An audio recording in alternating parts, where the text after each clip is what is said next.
Okay, I'm just creating this video as an addendum to my introduction. Now, I've already filmed my battles, a few battles in the initial 8 stages of Fall of Cadia Elite, and every battle from 9 to 16. And from 9 to 16 I was using crit items for my characters, but in the early stages I'm going to try not to use crit items because I feel, well, essentially my characters are already powerful enough, and I feel that it just adds a little too much randomness to the mix, and I'd rather just show consistent results with characters that don't have crit items.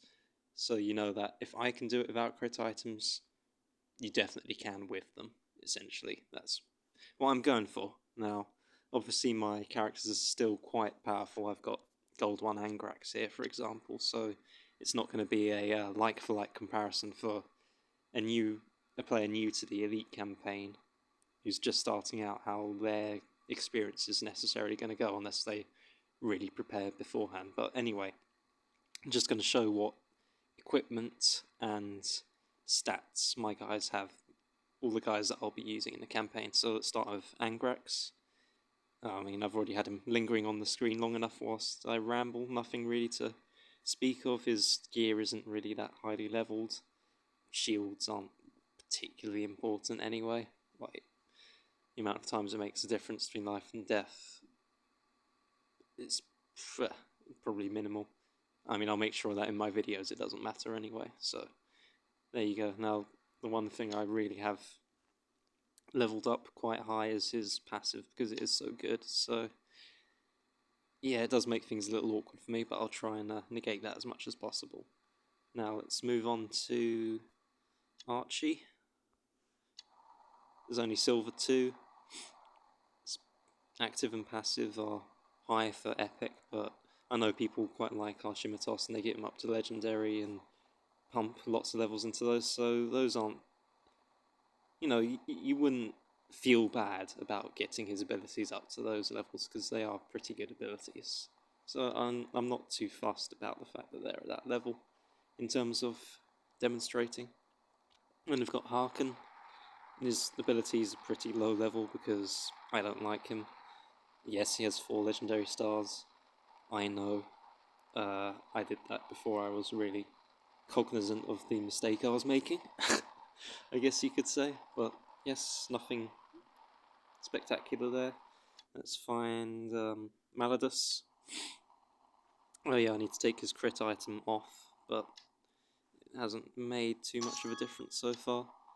No, I do have one epic level 9 crit pistol for my Chaos guys, and I usually give that to Archie because he can get a lot of separate hits in a single turn, which gives you a lot of separate instances of being able to trigger a critical hit. So he's a good guy to give that to.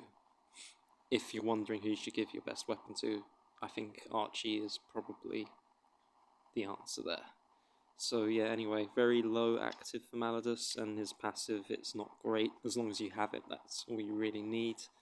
So I actually, in my videos, I'll be using his active to kind of simulate a weaker hit that you might expect to get at a lower level, because obviously he's doing 700 damage per hit with his normal attack, whereas this is doing, 245 on average-ish. So yeah, that's that. And finally, my other mainstay character, Abraxus, also Silver 2, high level active, which you definitely want.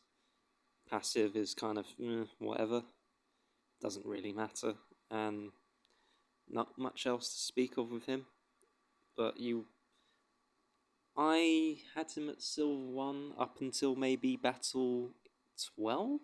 Silver 1 Rare, with level 26 active, and that worked pretty well up until that point, so you can get by for a while without having him up at Epic, but you will want to get him there eventually, and his active is really good, so definitely not a waste to invest in that. And finally, I also use Yazagor, and yeah, he's pretty terrible, but he's a one-trick pony. You just use him to make a lot of screamers, and you try to ensure that he won't get killed the next turn. I guess I should also add that I can't remember which battle it is, either 17 or 19, where you can farm Eyes of Horus.